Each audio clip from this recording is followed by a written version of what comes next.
Kahui au ku te rao ngā reo.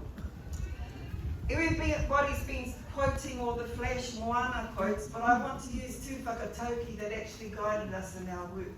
They come from two reggae stars of our generation. The first is Bob Marley, Emancipate Yourself from Mental Slavery. And the second is from Peter Tosh, How Can There Be Peace When There Is No Justice? And I want to use those whakatauki to actually pay tribute to the life of our rangatira that we are here to honour, to illustrate how he used those whakatauki to emancipate our nation. And the theories of every philosopher of liberation that I've ever read and understood. And he achieved that not in 40 years, but in 10 years amongst our people, which are the most important people to emancipate from the slavery of the colonization chains that have been and continue to be tied around our minds and our hearts. And he did that in every single waking moment. And yes, he was a tangata humare, engari he upoko maro tonu ia ki te utaua tuākuatanga.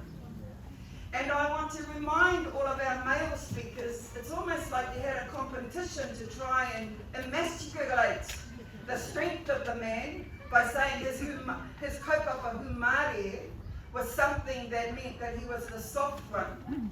Can I say, when you're in the lion's den and you've got a policeman staring at you and swearing at you, and you're there with your brothers and your sisters, and 80% of them leave you behind, and you know who's going to stand Pakahiwi kita Pakahiwi beside you, and it's Moana Jackson's that's there. It's not the iwi leaders group. It's not Ngā Kai Kōrero. And the other three people are all Māori women who have been in jail for the most unimaginable things, or taken from their families when they were children, and then subjected to abuse in the state care system, and the state violence that was inflicted on them. You have to ask yourselves, is this a man that is humare?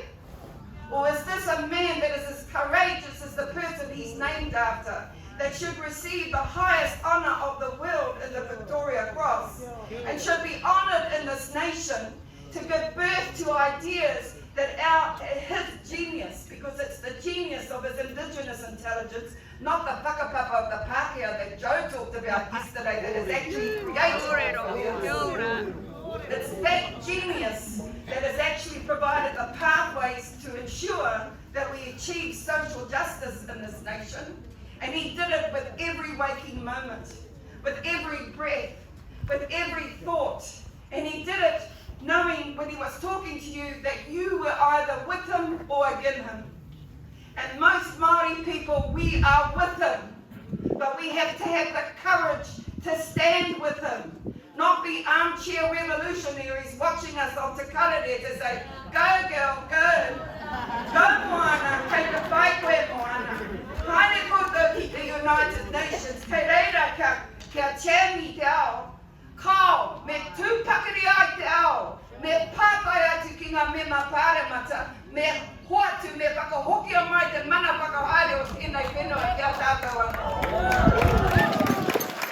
Koina tana tikanga, koina tana wero, he hara I te wero humare e tērā wero.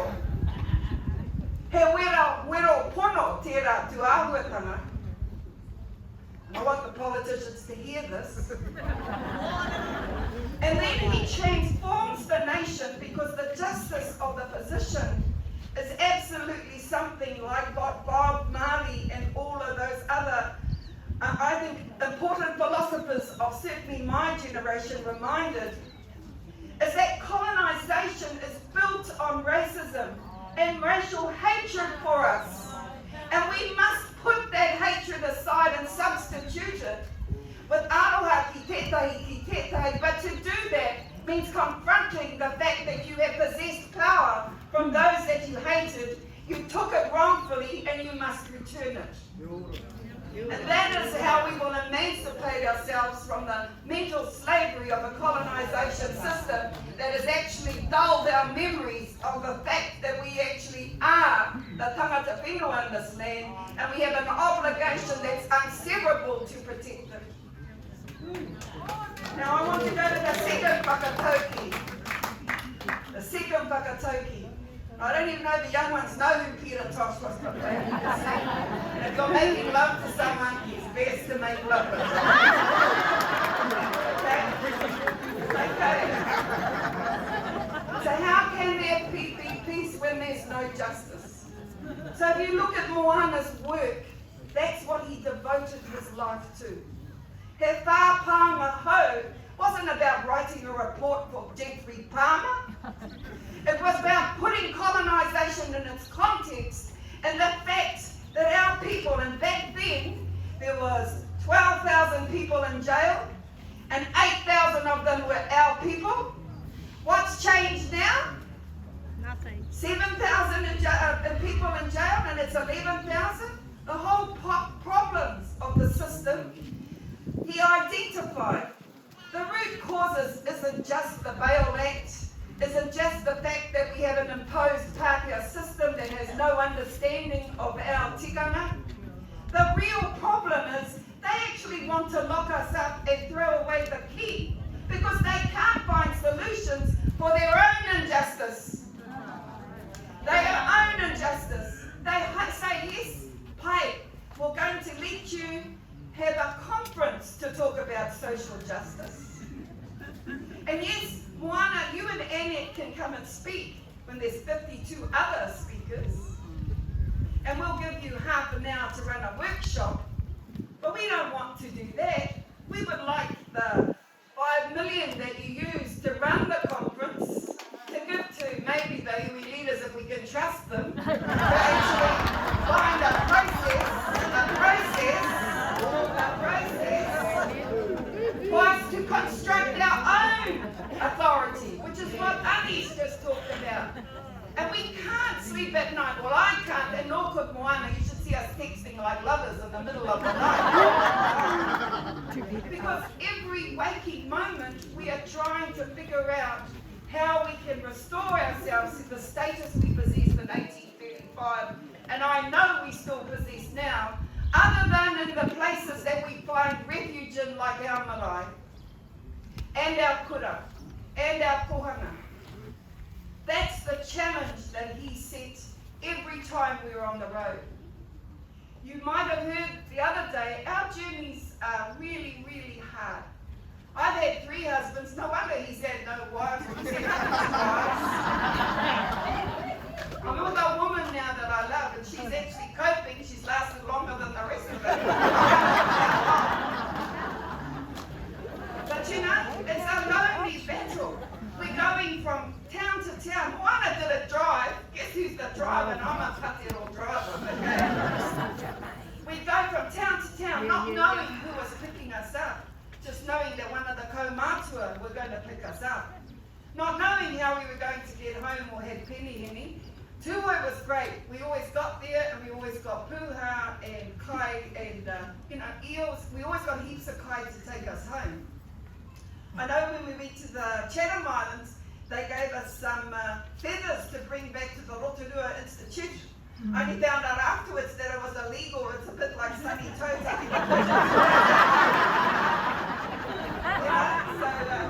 But we did that. Moana and I did that.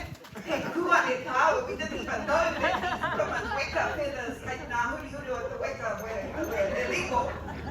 But we did that because we knew that our whanaunga down there wasn't going to get back to the North Island for another 12 months. So that's the kind of mahi we did. But I want to talk about the hard mahi. And Dean reminded me of it.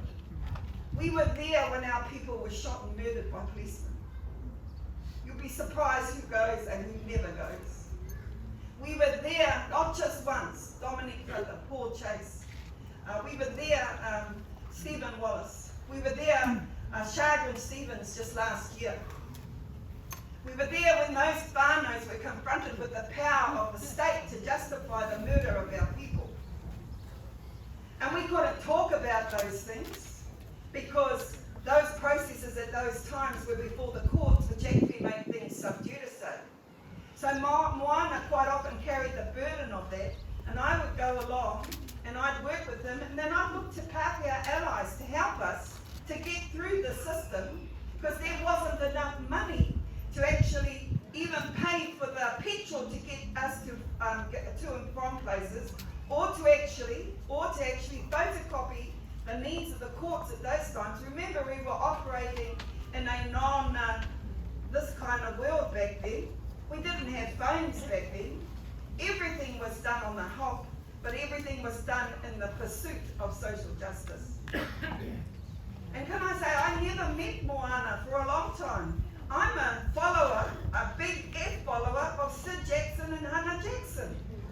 And they actually inculcated a whole set of values about protest in me, largely because of the neoliberalist policies of the Labour government that were carried on by the national government, which saw all our freezing works closed down, which saw all of the murupara in Kawerau that I live made destitute, and which are still destitute and homeless.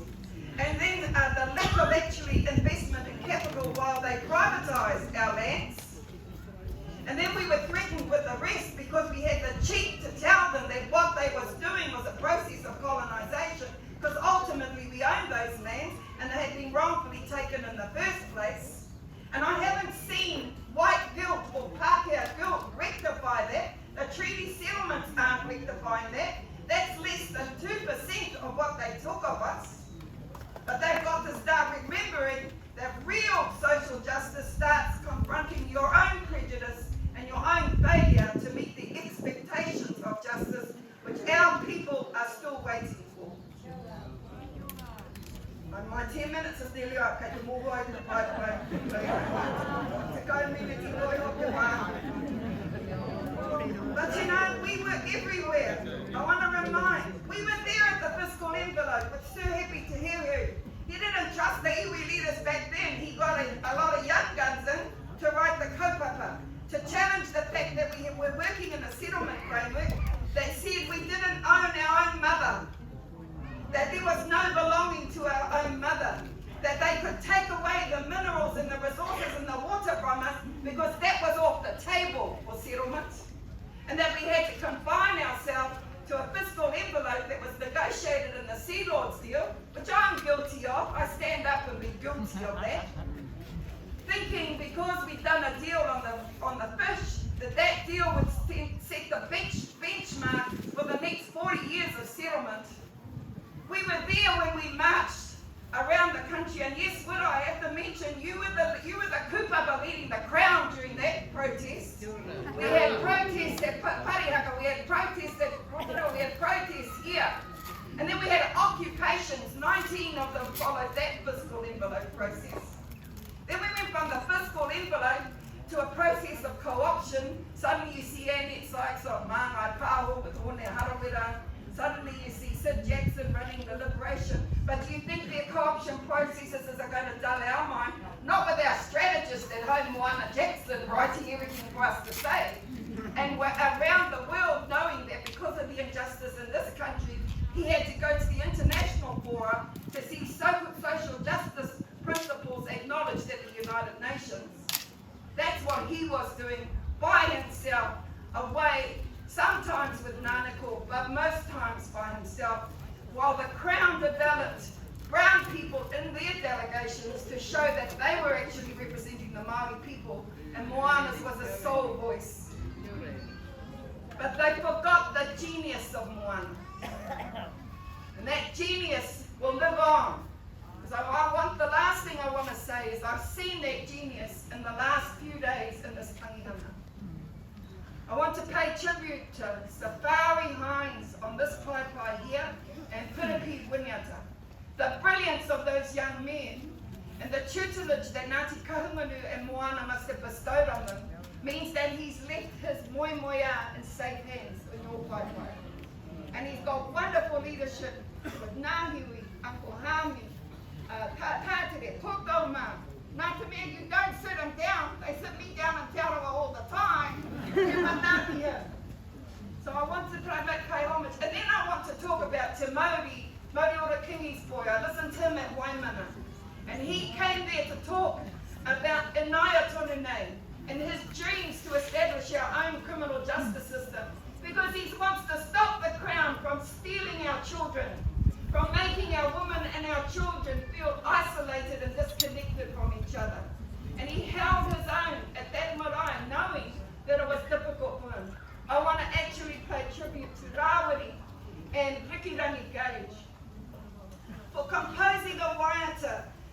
the life of a man, not waiting for him to die. Because we need to sing about our heroes and our heroes while they're with us, so that they can hear how much we love and appreciate them, so that we can actually watch it on the YouTube when we go to sleep at 2 o'clock in the morning. No, we have to catch a bus at 7. These are the other things I wanted to remind. And yesterday, Ngā Rauira, you summed it all in terms of the legacy that he has given you. You reminded us of the 4,000 hui that he did with Margaret Mutu, and that he looked through processes of engagement with the poor and the dispossessed, because Moana knew poverty. He didn't just write about it, he came from it. He understood what it's like not to have a kai, but he also knew about poverty of thought and how the mind can actually be impoverished by being fed the wrong things. Ngā Rauira reminded us that in the inspiration that he took around the motu, his catch cry was maranga mai, mātike mai, maranga mai, mātike mai, and that has to be our catch cry for us today. And who is that generation that he has given that task to? Those that I think will change the world, because my generation have become too comfortable working for the kāwanatanga. And they have to stop thinking that we're going to get tūranga tiratanga by working for the kāwanatanga. This is my last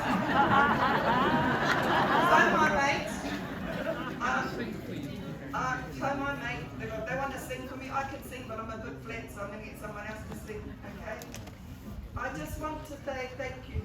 Your prophecies, the harmony for your tangi, the fact that you've managed to bring together a whole range of people. John Minto, I have to pay tribute to you.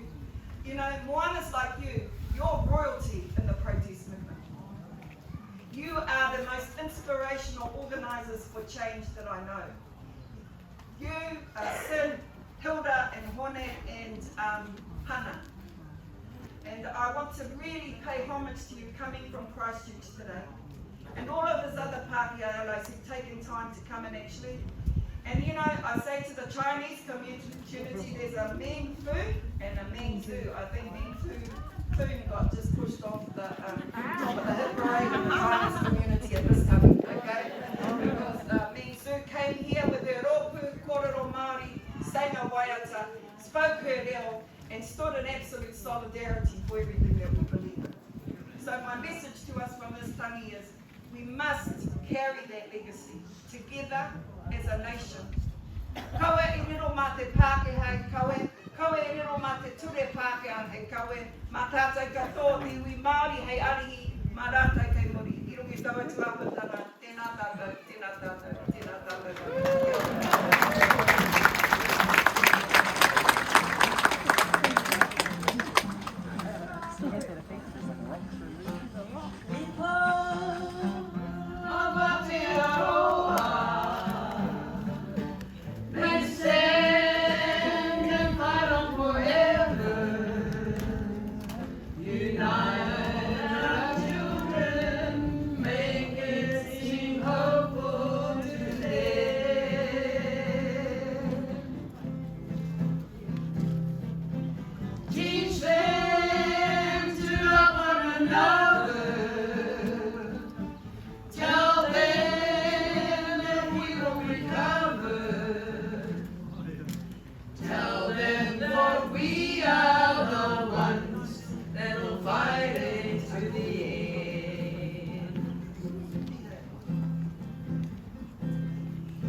Well, that was a good slap there. Thank you very much.